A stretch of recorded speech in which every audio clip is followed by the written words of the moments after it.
몰입 상태 유지 훈련하기, 코칭 대 크래싱. 상황은 변하고 있지만 늘 진보하고 있는 것은 아닙니다. 예를 들면 과도기와 전환기에는 잘 알지 못하고 익숙하지 않은 것을 마주하는 두려움을 만나고 상실감과 싸우며 자신이 약하다는 느낌과 같은 여러 가지 도전이 생길 것입니다. 이런 상황은 우리를 전혀 도움이 되지 않는 생존 전략, 즉 공격, 회피 또는 경직, 경직은 투쟁, 도망, 정지와 같다는 의미입니다. 이런 상태로 빠뜨릴 수 있습니다.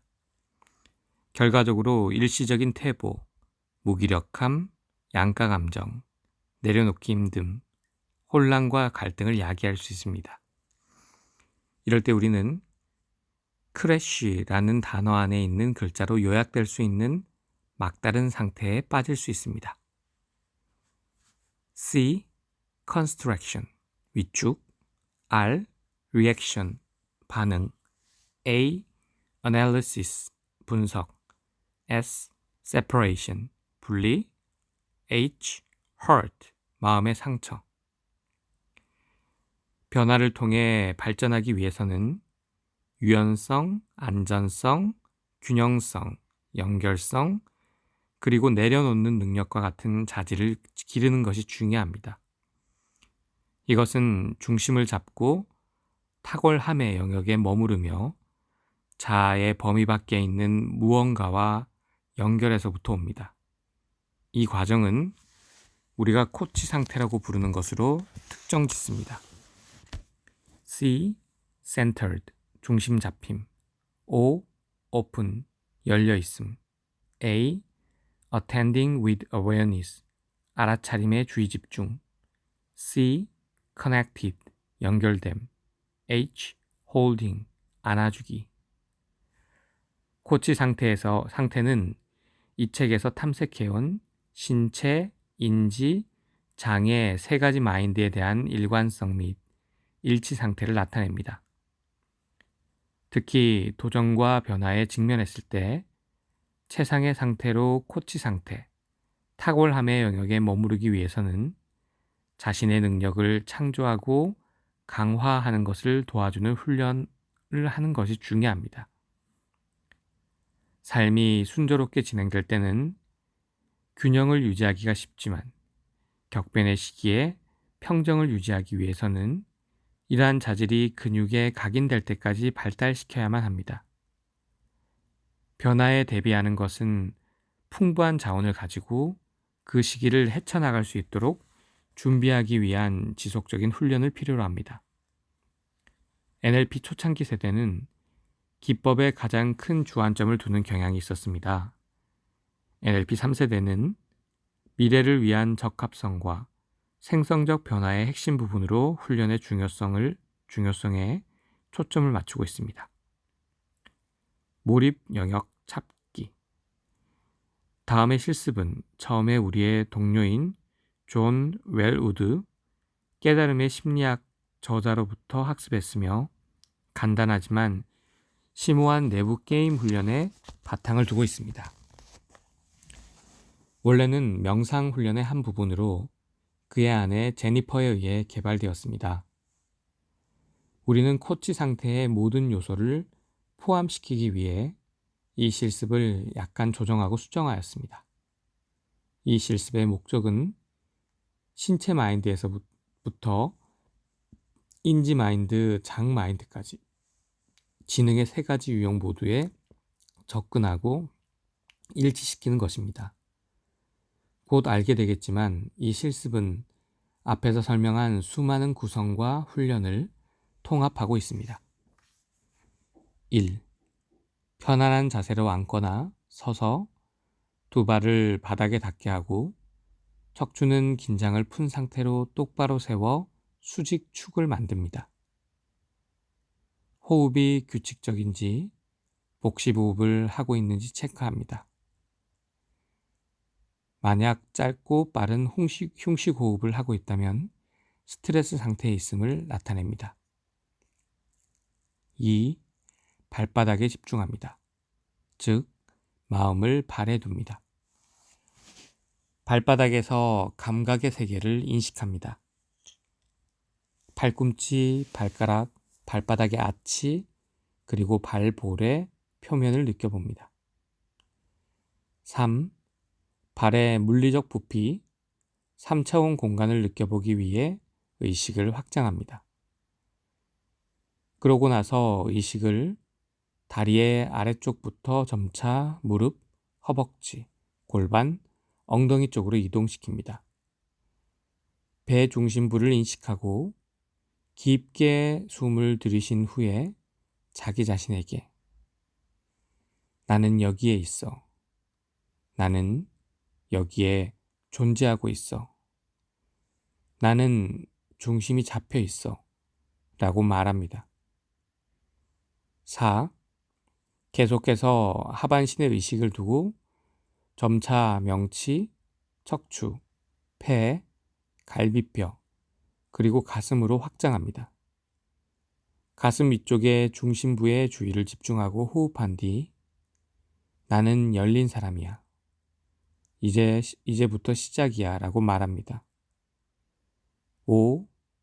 이제 의식을 어깨부터 팔 위쪽, 팔꿈치, 팔 아래쪽, 손목, 손, 그리고 손가락으로 확장하고 다시 목, 목구멍, 그리고 얼굴로 이동합니다.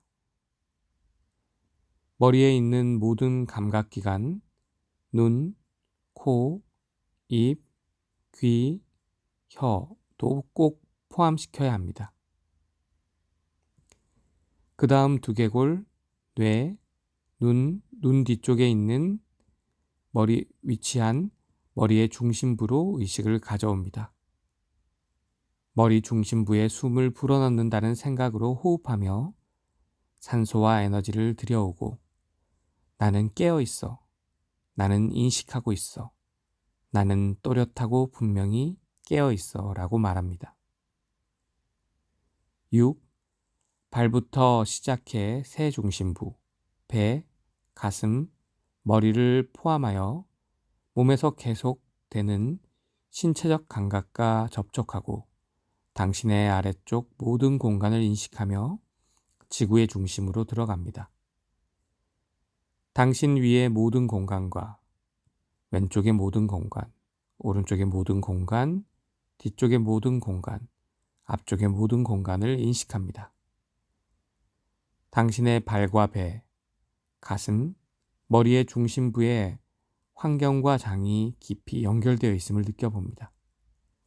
당신 내부와 주변의 장에 마련된 방대한 자원을 인식하고 나는 이 모든 것과 연결되어 있어 라고 말합니다.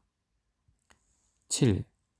이 상태에서 당신은 두려움, 분노, 슬픔 등 불안감을 주는 에너지뿐만 아니라 활용 가능한 모든 자원, 강점, 지능과 지혜를 가질 수 있습니다. 어떤 일이 일어나더라도 다룰 준비가 되어 있어 라고 자신에게 말함으로써 이런 능력을 확인합니다. 몰입 영역인 코치 상태를 훈련하는 것은 허드슨 강의 기적 사례에서 기장 셀렌버거가 극도의 공포 속에서 두려움을 다룰 수 있었던 것처럼 침착하고 명확한 상태에서 더 많은 경험을 할 수 있게 합니다. 한 예로 이 책의 저자인 로버트 딜츠가 메이저 국제은행의 부은행장인 한 남자를 코칭하고 있을 때였습니다. 그러나 최고 경영진에서 그 프로젝트에 대한 변경을 추진하였고 그는 그것이 잘못된 방향으로 가고 있으며 자신의 가치관하고도 맞지 않음을 느꼈습니다. 이윽고 프로젝트를 다시 정상 궤도로 돌려놓기 위해 경영진과 회의를 해야 하는 시점에 도달했습니다. 몇 가지 핵심적인 조정을 하지 않는다면 그는 회사를 떠날 수밖에 없다고 느꼈을 것입니다. 사실 그의 처지는 위태로웠고 직장 생활에서 내부 게임을 할 필요가 있었습니다. 그는 이전에 경영진 앞에 설 때마다 항상 고군분투했었습니다. 그의 표현에 따르자면 분위기가 너무 무거워서 긴장감, 위축감, 압박감을 느꼈으며 쉽게 의견을 표출할 수 없었다고 합니다. 로버트는 그에게 몰입 영역을 찾게 하고 거기에 몰두하는 훈련을 코칭했고, 그는 자신감을 찾아 경영진 앞에서도 침착할 수 있었으며 명료하고 설득력 있고 카리스마 있는 발표를 할 수 있었습니다. 결과적으로 그는 프로젝트와 그의 진실성, 궁극적으로 그의 자리까지 보존할 수 있었습니다. 사과 주스의 교훈. 불교 승려이자 선생님, 시인, 평화운동가로 알려진 틱나안의 재미있고 교훈적인 이야기 중 이와 같은 훈련의 이점이 잘 드러나는 이야기가 있습니다. 그는 베트남 전쟁 당시 프랑스로 이민을 간 한 스님에 대해 이야기합니다. 프랑스에 사는 동안 그 스님은 분쟁이 있는 다른 나라에서 온 사람들을 도왔는데, 부모님들이 새로운 삶의 기반을 마련하기 위해 일하는 동안 그들의 자녀를 돌보는 일을 했습니다. 어느 날 스님은 한 무리의 어린아이들을 돌보고 있었습니다. 어느 정도 놀고 나니 아이들이 마실 것을 달라며 스님에게 왔습니다. 스님에게는 집에서 만든 사과 주스 한 병이 있었습니다. 당연히 그 주스는 바닥에 많은 침전물이 가라앉아 있었습니다. 스님은 아이들을 위해 5잔의 사과 주스를 따랐습니다. 한 소녀가 가장 마지막에 따른 잔을 가졌고, 그 잔에는 가장 많은 사과 침전물이 있었습니다. 주스가 탁한 것을 보고는 그 소녀는 결국 주스를 마시지 않고 다시 친구들과 놀러 나갔습니다. 얼마 후에 소녀는 목이 말라 마실 것을 얻기 위해 집으로 돌아왔습니다. 싱크대로 가서 물을 마시려고 수도꼭지를 틀려고 했지만 그러기에는 키가 너무 작아서 물을 틀 수가 없었습니다. 스님이 소녀를 발견하고는 무엇을 하려는 것인지 물었습니다.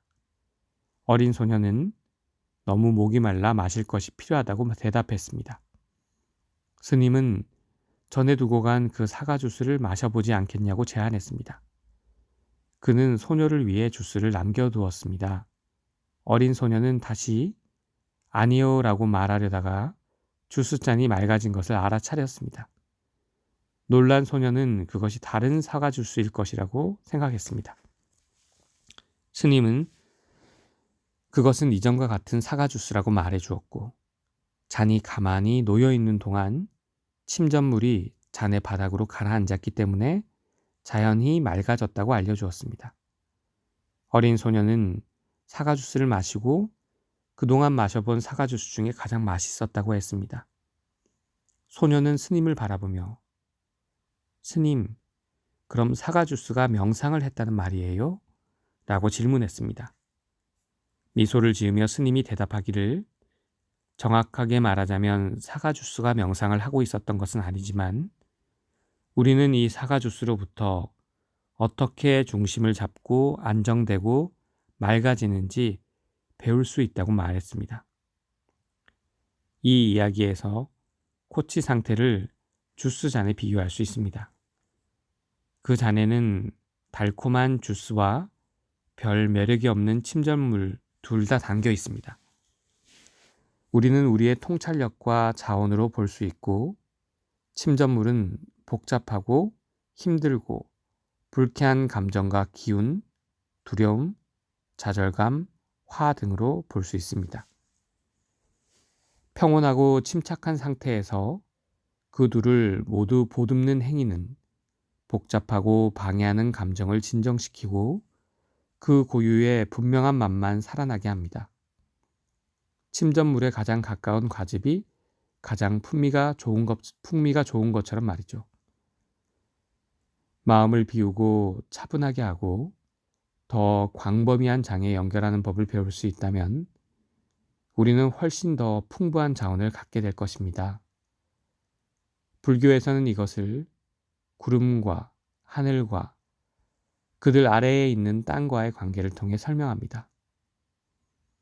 만약 나를 구름과 동일시한다면 변화하고 혼란스럽고 폭풍우 같은 내 경험들 속으로 빠져버릴 수 있습니다. 그러나 내가 구름 아래의 땅에 중심을 잡고 구름 너머의 하늘의 장에 열려 있다면 구름이나 내 생각과 감정들이 거기에 동요되지 않고 내 의식에서 빠져나가게 할 수 있습니다. 내가 경험한 구름들을 제거하려 들거나 그 안에 빠져 있거나 맞서 싸우거나 통제하려 애쓰기보다는 모든 구름을 인지할 수 있고 빠져나가도록 둘 수 있고 인식이 열려 있는 장에서는 보듬어 줄 수 있습니다. 현존의 힘. 효과적인 코칭 관계를 위한 핵심적인 성공 요인은 현존감입니다. 메리암 웹스터 사전에서는 현존을 연기자가 관객과 친밀한 관계를 이룰 수 있도록 하는 균형성 및 효과성의 질이라고 정의합니다. 코치, 트레이너, 매니저, 그리고 모든 부류의 전문적인 의사소통가에게 균형 잡히고 효과적이며 상호 교류하는 사람들과의 친밀한 관계를 형성할 수 있는 능력은 중요한 자원입니다. 앞에서 말한 정의로 보면 균형감과 유대감은 현존할 수 있는 능력, 그리고 자신 및 주변 사람들과의 관계에서 중심을 잡을 수 있는 능력, 코치 상태에서 비롯됩니다. 현존감은 생동감, 유대감, 창의감, 만족감, 몰입감과 관련이 있습니다. 현존하지 않을 때, 그리고 자식 및 다른 사람들로부터 단절되어 있을 때에는 공허함, 통제불능감, 소원함과 부재함을 느낄 수 있습니다.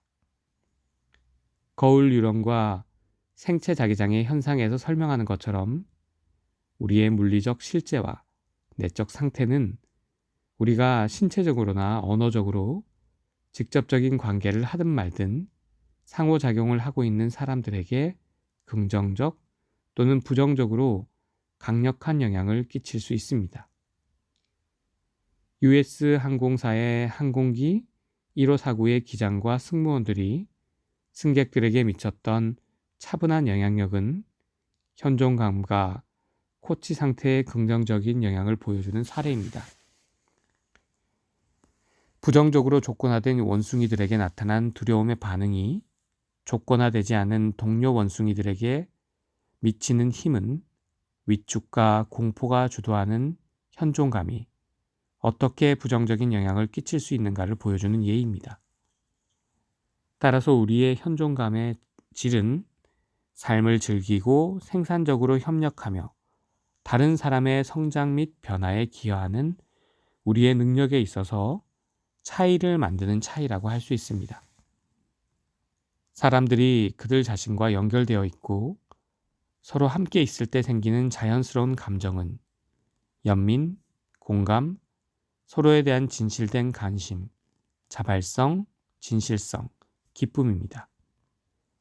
이런 감정은 모든 효과적인 업무 관계 및 사적인 관계를 위한 기본이 됩니다.